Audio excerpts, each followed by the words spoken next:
رہو، اللہ سے ڈرتے رہو، نگاہوں کی حفاظت کرتے رہو۔ یہاں نگاہ کی حفاظت کے بارے میں ایک حدیث یاد آئی۔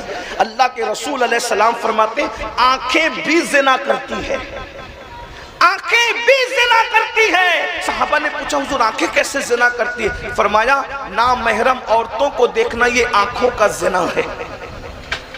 آج لوگ کہتے ہیں عبادت میں لذت نہیں ملتی، عبادت میں لذت نہیں، کیوں ملے گی؟ اس لیے کہ ہم نے اپنی آنکھوں کو آوارہ کر دیا۔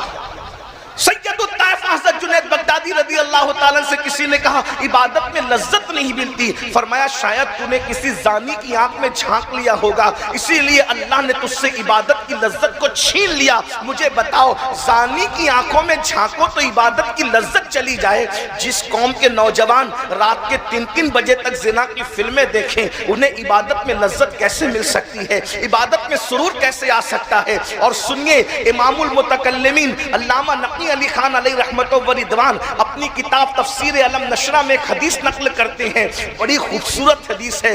اللہ کے سچے رسول صلی اللہ علیہ وآلہ وسلم نے فرمایا کہ جو جوان کسی خوبصورت عورت کو دیکھ کر نظر پڑنے سے پہلے یا نظر پڑ رہی ہو، اس وقت تو یہ سوچے کہ اللہ مجھے دیکھ رہا ہے، اور فوراً خدا کے خوف سے اپنی نگاہوں کو خوبصورت عورت دیکھنے سے بچا لے، اسی وقت اللہ اسے بے حساب جنت نعیم میں داخل کرنے کا وعدہ فرما لیتا ہے، فیصلہ فرما لیتا ہے۔ اس لیے نکاح کرنے سے پہلے اللہ سے ڈرتے رہو، یعنی پاک دامن رہو۔ دوسری بات، نکاح کرتے وقت اللہ سے ڈرو، یعنی جب نکاح کر رہے ہو تو یہ تو کہتے ہو کہ نکاح سنت ہے، نکاح سنت ہے، نکاح تو سنت ہے، مگر نکاح کرتے وقت تو کون سی سنت پر عمل کر رہے ہو یہ بتاؤ۔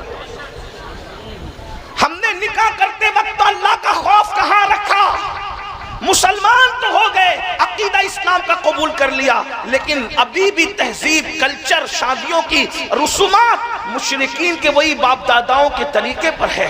کوئی ناچ رہا ہے، کوئی ڈی جے بجا رہا ہے، کوئی ڈھول بجا رہا ہے، پورا سال محنت کر کے رقم کما کر شادی کے موقع پر لاکھوں روپے ڈی جے اور ڈھول تاشوں کے نام پہ خرچ کرنے والوں، اور جب علماء منع کرتے ہیں تو کہتے ہیں وہ شادی کیسی ہوگی جس میں ڈھول نہیں ہوگا، جس میں ڈی جے نہیں ہوگا؟ ہم شادی کر رہے مولانا، میت نہیں اٹھا رہے ہیں۔ میں پوچھتا ہوں کیا رسول اللہ کے گھروں کی شادی میں بھی اس طرح کا کوئی ڈھول بجا تھا؟ کہ معاذ اللہ کبھی اس طرح کا کوئی ناچ گانا ہوا تھا؟ کبھی اس طریقے کی کوئی خرافات ہوئی تھی؟ مجھے بتاؤ تو صحیح، آخر ہم کون سی سنت پر عمل کر رہے ہیں؟ نکاح رسول اللہ کی سنت ہے، لیکن طریقہ کیا ہے؟ اور اچھی طرح سن لو، کان کھول کر سن لو، دولت کے نشے میں اللہ کے غضب کو چیلنج کرنے والوں یاد رکھنا اللہ بڑا غیور ہے۔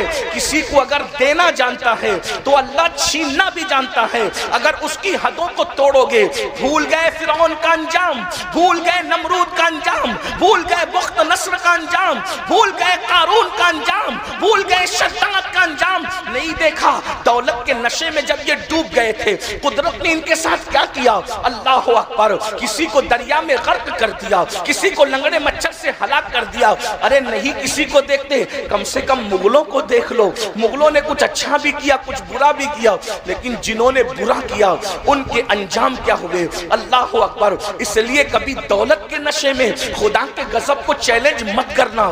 آج اللہ اکبر جہاں دولت کی ریل پیل ہے، وہاں پہلی بات تو اتنا ایسی دولت خرچ کی جاتی ہے کہ کون حساب لینے والا ہے؟ کمایا ہم نے ہے، خرچ ہم کریں گے، یہ بھول ہے، یہ فکر مومن کی نہیں ہے کہ کمایا ہم نے ہے، خرچ ہم کریں گے۔ قرآن کہتا ہے ان اللہ اشتری من المؤمنین انفسهم واموالهم بان لهم الجنہ، کہ مومنوں کی جان کو، مال کو اللہ نے جنت کے بدلے خرید لیا ہے۔